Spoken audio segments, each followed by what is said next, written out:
2020 도쿄올림픽이 개막을 했습니다. 벌써 꽤 예전 얘기처럼 느껴지지만 우리는 3년 전에 평창올림픽을 성공적으로 개최했죠. 올림픽 유치는 정치계와 재계에서 발로 뛰어 만들어낸 결과물이지만 올림픽 경기대회 자체가 도시 단위로 정해지는 것인 만큼 해당 지역의 개최 의지 또한 중요합니다. 평창올림픽은 강원도가 그 역할을 맡았는데요. 강원도가 올림픽 유치에 진심이었던 이유, 올림픽을 개최하면서 오는 관광객이나 경제적 효과가 당연히 크겠지만 또 한 가지가 있습니다. 바로 KTX였습니다.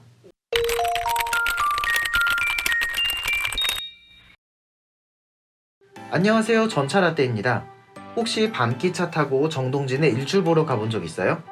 지금은 없어졌지만 불과 몇 년 전까지만 하더라도 청량리역에서 밤 11시쯤에 정동진행 무궁화호 기차가 있었습니다.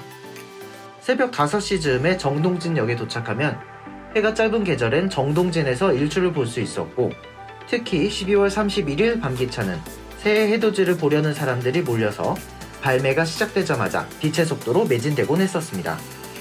이때 기차로 강릉과 정동진에 가려면 청량리역에서 6시간이 걸렸습니다. 서울에서 강릉으로 바로 가는 노선이 없어서 태백선을 경유해 운행했기 때문이고 간혹 영주역을 경유하는 열차를 타면 7시간 가까이 걸리기도 했지요. 자동차나 고속버스로 갈 경우 서울에서 강릉까지 2시간대에 이동하기 때문에 이 당시엔 서울에서 강릉을 가는데 기차를 타고 가는 경우는 일출 구경 말고는 거의 없다시피 했죠. 철도는 철로 된 열차의 바퀴가 철로 된 선로 위를 굴러서 움직입니다. 아스팔트 위를 고무 타이어로 주행하는 자동차에 비해 꺾을 수 있는 곡선 환경이나 경사의 제약이 크지요. 강원도 지역은 대부분이 산지이기 때문에 다른 지역에 비해 철도를 놓는 데에 지형상에 많은 제약 조건이 있었습니다.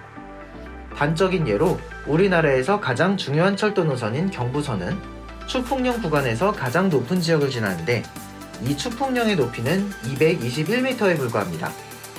실제로 이 구간을 기차를 타고 지나가면 막 그렇게 지형이 험하다는 느낌까지는 들지 않죠. 하지만 서울에서 강릉까지 가려면 높이 832m의 대관령을 넘어야 합니다. 2001년에 왕복 4차로로 확장되기 전까지는 대관령은 고속도로인데도 구불구불한 왕복 2차선 고갯길이었을 정도였기 때문에 이곳에 철도를 놓는다는 것은 옛날에는 생각조차 할 수 없었죠. 흔히 우리나라 철도의 대부분은 일제시대에 건설되었다는 고정관념이 있습니다.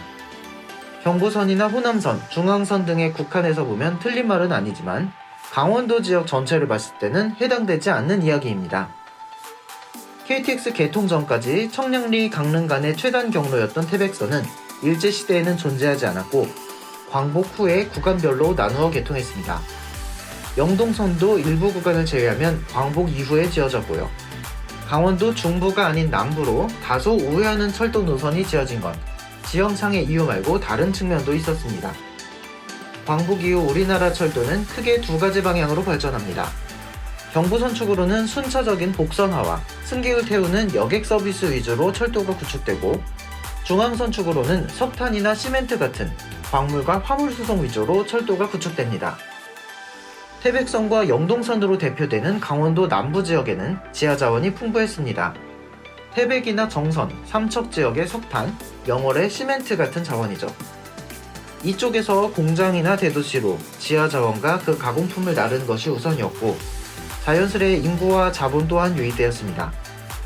반면 원주와 강릉 사이, 지금의 강릉선 KTX 구간에는 이렇다 할 지하자원 개발도 없었고 대도시가 있는 것도 아니었기에 자연스레 철도만 구축해서 후순위로 밀려날 수밖에 없었죠.